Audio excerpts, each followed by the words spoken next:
और माजी में एक दूसरे पर तनकीद, सड़कों पर घसीटने के बयानात आज मिल बैठेंगे। मुस्लिम लीग नून और पीपल्स पार्टी कभी हरीफ तो कभी हलीफ, आज एक मरतबा फिर साथ साथ होंगे। माजी में नून लीग और पीपी क़यादत एक दूसरे से मुताल्लिक क्या कहती रहीं, आइए आपको भी दिखाते हैं।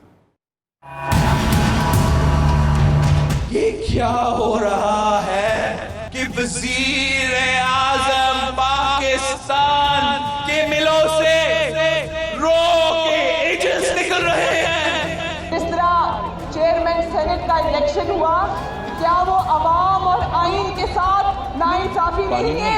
अगर तुमने बल्ले के निशान पे थप्पा लगवा कर वही थप्पे तुमने तीर के निशान पे लगाने हैं, तो फिर अपने लोगों को कहो कि सीधा ही तीर को वोट दे दें।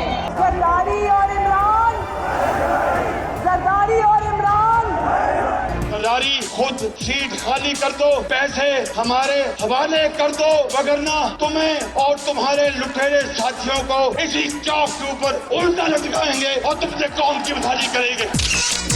आप तो जेल नहीं काट सकते, आपका तो सियासी गुरु कहता है कि आपको मच्छर काटते।